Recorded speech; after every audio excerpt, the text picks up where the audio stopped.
Bapak Ibu Saudara, Shalom. Mari kita berdoa sebelum kita membaca firman dan merenungkannya hari ini. Terima kasih Tuhan untuk anugerah Tuhan yang begitu besar. Pimpinlah hidup kami di dalam kebenaran firman Tuhan. Di dalam nama Tuhan Yesus kami berdoa. Amin.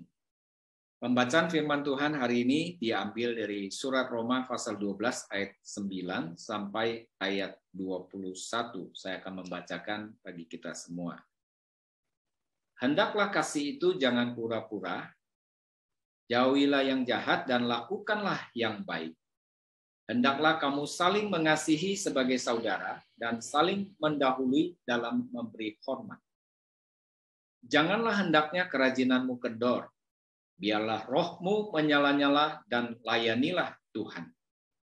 Bersukacitalah dalam pengharapan, sabarlah dalam kesesakan, dan bertekunlah dalam doa. Bantulah dalam kekurangan orang-orang kudus, dan usahakanlah dirimu untuk selalu memberikan tumpangan. Berkatilah siapa yang menganiaya kamu, berkatilah dan jangan mengutuk. Bersukacitalah dengan orang yang bersukacita dan menangislah dengan orang yang menangis. Hendaklah kamu sehati sepikir dalam hidupmu bersama. Janganlah kamu memikirkan perkara-perkara yang tinggi, tetapi arahkanlah dirimu kepada perkara-perkara yang sederhana. Janganlah menganggap dirimu pandai. Janganlah membalas kejahatan dengan kejahatan. Lakukanlah apa yang baik bagi semua orang. Sedapat-dapatnya, kalau hal itu bergantung padamu, hiduplah dalam perdamaian dengan semua orang. Saudara-saudaraku yang kekasih, janganlah kamu sendiri menuntut pembalasan. Tetapi berilah tempat kepada murka Allah, sebab ada tertulis, pembalasan itu adalah hakku. Akulah yang akan menuntut pembalasan, firman Tuhan. Tetapi jika seterumu lapar, berilah dia makan. Jika ia haus, berilah ia minum. Dengan berbuat demikian, kamu menumpukkan bara api di atas kepalanya. Janganlah kamu kalah terhadap kejahatan, tetapi kalahkanlah kejahatan dengan kebaikan. Judul renungan kita sesuai dengan judul yang diberikan oleh LAI, Nasihat untuk Hidup dalam Kasih. Setidaknya ada 7 hal yang kita renungkan pada hari ini. Yang pertama dikatakan dalam ayat 9, hendaklah kasih itu jangan pura-pura. Jauhilah yang jahat dan lakukanlah yang baik. Tuhan Yesus mengasihi kita dan Dia ingin kita tinggal di dalam kasih-Nya, yaitu dengan menuruti firman-Nya. Kasih Allah adalah kasih yang murni, kasih dari Kalvari. Dan kita tidak melayani atau mengasihi dengan kasih yang pura-pura, tetapi melayani dan hidup dalam kasih Allah. Itu yang pertama, Bapak Ibu. Yang kedua, ayat 11 mengatakan, janganlah hendaknya kerajinanmu kendor, biarlah rohmu menyala-nyala dan layanilah Tuhan. Kasih memerlukan objek yang dikasihi. Kalau kita mengasihi tetapi tidak melayani, itu hal yang sangat aneh. Oleh sebab itu kita rindu roh kita menyala-nyala dan melayani Tuhan. Itu adalah perwujudan kasih Allah dalam hidup kita. Yang ketiga adalah dalam ayat yang ke-14, berkatilah siapa yang menganiaya kamu, berkatilah dan jangan mengutuk. Dalam kehidupan kita bisa saja ada yang melakukan kejahatan atau penganiayaan terhadap kita. Bagaimana cara kita menghadapinya? Firman Tuhan mengatakan, berkati orang yang menganiaya kamu. Berkati mereka. Jangan mengutuk. Itu adalah perwujudan kasih Allah yang begitu besar kepada orang berdosa.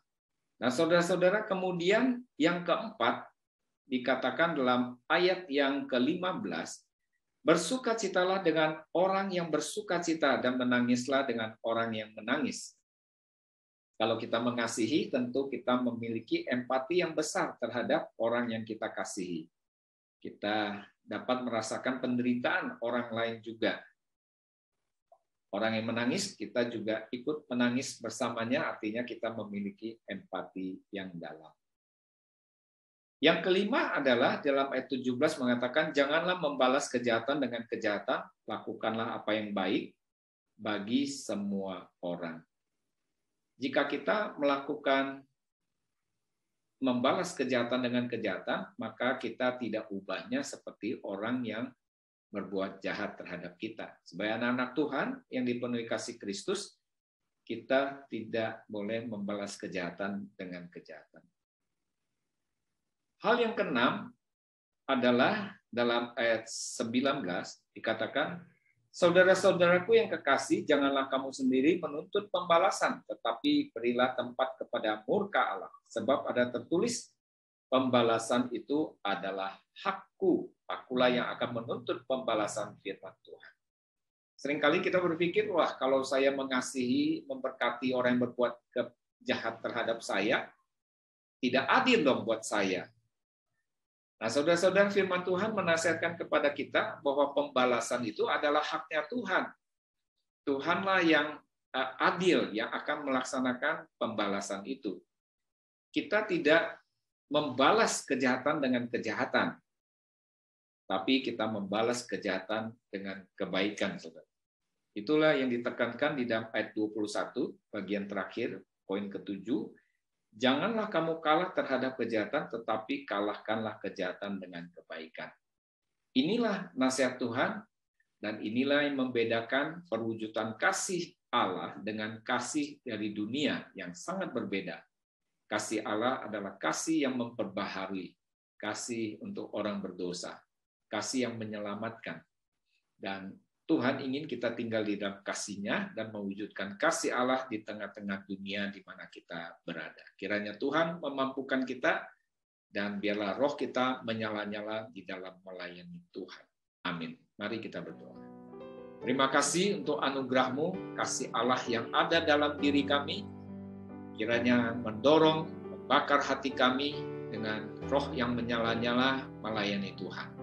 Di dalam nama Tuhan Yesus kami berdoa dan mengucap syukur. Amin. Sampai jumpa, Tuhan memberkati kita semua.